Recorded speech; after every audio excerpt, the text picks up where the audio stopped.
आज हम एक ऐसे घोटाले की कहानी देखेंगे जो सीधे आम जनता के पैसों से जुड़ी है और यह घोटाला झारखंड पुलिस डिपार्टमेंट के अंदर से निकली है और यह कहानी आपको हैरान कर देगी क्योंकि ये राज्य के कुछ सबसे बड़े घोटालों की यादें ताजा करती है। जरा सोचिए, एक शख्स है, ना कोई ताला तोड़ा, ना कोई हथियार उठाया, चेहरे पर नकाब भी नहीं है और फिर भी देखते ही देखते करोड़ों रुपए गायब कर दिए। और ये सब हुआ कहाँ? किसी बैंक में नहीं, बल्कि एक बेहद सुरक्षित माने जाने वाले सरकारी दफ्तर के अंदर से। ये कोई मामूली चोरी नहीं थी। ये कहानी किसी बाहरी हैकर की नहीं, बल्कि सिस्टम के अंदर बैठे एक आदमी की है। एक ऐसा इंसान जिसकी जिम्मेवारी सिस्टम की रक्षा करना था, उसी ने उसे दोनों हाथों से लूटा। चलिए समझते हैं आखिर डिजिटल डकैती हुई कैसे। बोकारो पुलिस डिपार्टमेंट में पदस्थापित अकाउंटेंट कौशल कुमार पांडे 3 साल तक आराम से 6 करोड़ 25 लाख रुपए निकालता रहा। सवाल यह है कि आखिर कैसे एक आदमी पूरे सिस्टम की आंखों में धूल झोंकता रहा और किसी को पता तक नहीं चला। इस कैसे का जवाब बहुत ही चालाकी भरा है। पांडे ने किसी एक्टिव एम्प्लॉय के अकाउंट को हाथ भी नहीं लगाया। उसका मोहरा बना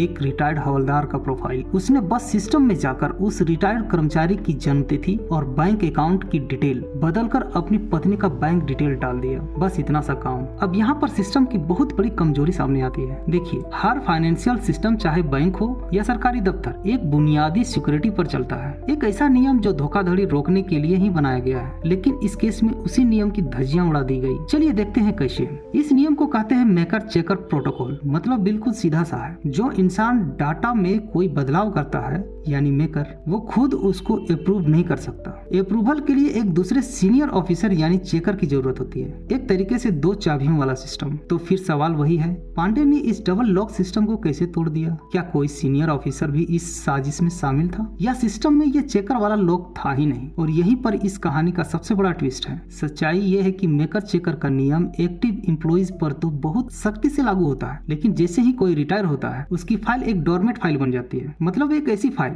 जिसे कोई नहीं देखता, जो बस कोने में पड़ी धूल खा रही है। इन सोई हुई फाइलों पर सिक्योरिटी चेक बिल्कुल ढीले पड़ जाते हैं। तो ये कोई कॉम्प्लिकेटेड हैकिंग का मामला नहीं था। इसे कहते हैं घोस्ट अकाउंट हाईजैकिंग। मतलब किसी ने नया घर नहीं बनाया, उसने बस मोहल्ले के एक ऐसे खाली पड़े घर पर कब्जा कर लिया जिसे सब भूल चुके थे, क्योंकि सिक्योरिटी गार्ड तो सिर्फ उन्हीं घरों की देखभाल कर रहे थे जिनके अंदर लोग रहते थे। सिस्टम के लिए यह सब एक मामूली सा अपडेट था और कोई रेड अलर्ट नहीं बजा। अगर यह सब 3 साल तक चलता रहा तो किसी को कानो कान खबर नहीं हुई, तो फिर आखिर ये घोटाला पकड़ा कैसे गया? आखिर इस पूरे खेल का पर्दाफाश हुआ कैसे? मजेदार बात यह है कि यह घोटाला डिपार्टमेंट के रूटीन ऑडिट में नहीं पकड़ा गया था। इसका खुलासा तब हुआ जब प्रिंसिपल अकाउंटेंट जनरल यानी पीएजी की टीम ने जांच की, और इन दोनों ऑडिट में जमीन आसमान का फर्क है। डिपार्टमेंटल ऑडिट को समझ लीजिए एक सिंपल एंटीवायरस स्कैन जैसा है, जो बस ऊपर से फाइलें चेक करता है। लेकिन पीएजी का ऑडिट एक फॉरेंसिक इन्वेस्टिगेशन जैसा है। वो सिर्फ हिसाब किताब नहीं देखते, वो डाटा के हर पैटर्न, हर लोग, हर छोटे बड़े बदलाव की गहराई से जांच करते हैं। और जब पीएजी की ये रिपोर्ट आई ना,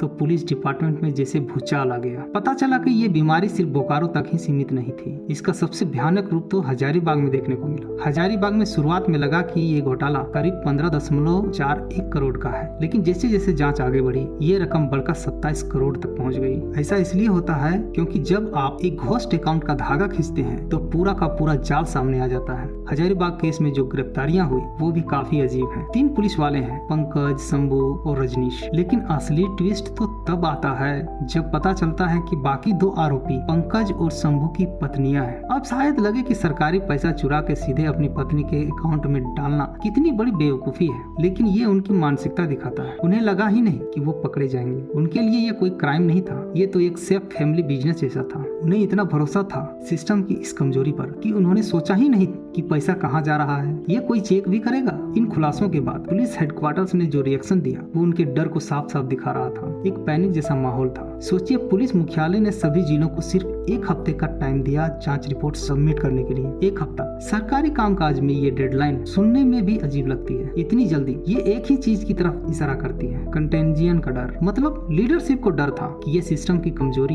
ये वायरस सिर्फ 2 जिलों में नहीं बल्कि पूरे स्टेट में फैल चुका होगा। और 27 करोड़ रुपए का घोटाला ये साफ साफ कहता है इतनी बड़ी चोरी बिना किसी बड़े ऑफिसर के सह के हो ही नहीं सकती। ये मानना नामुमकिन है कि कुछ छोटे कर्मचारी इतने सालों तक करोड़ों रुपए निकालते रहे और ऊपर किसी को पता ना चला। तो अब जांच का फोकस बदल गया है। सवाल सिर्फ ये नहीं है कि पैसा कहाँ गया, असली सवाल ये है सिस्टम में ये अंधा कोना, ये ब्लाइंड स्पॉट गलती से बना था या फिर इसे जानबूझकर खुला छोड़ा गया था। तो इस पूरी कहानी से हमें क्या सीख मिलता है? यह कि पुराने डोरमेट फाइलें एक बहुत बड़ा सिक्योरिटी रिस्क है कि सिस्टम के अंदर बैठे लोग ही सबसे बड़ा खतरा बन सकते हैं। और ये कि ये कोई हाईटेक हैक नहीं था, ये बस भरोसे और लापरवाही का फायदा उठाने का खेल था। ये सिर्फ पैसों का नुकसान नहीं, ये जनता के विश्वास का नुकसान है। और आखिर में ये कहानी हमें ये बहुत बड़े सवाल के साथ छोड़ जाती है, जब सिस्टम के रखवाले ही चोर बन जाए तो भरोसा किस पर किया जाए? क्या वक्त आ गया है कि हम इन सारे सिस्टम से इंसानी हाथ हटा दें और सब कुछ 100% ऑटोमेटेड कर दें? क्या टेक्नोलॉजी ही अब आखिरी रास्ता बची है? धन्यवाद।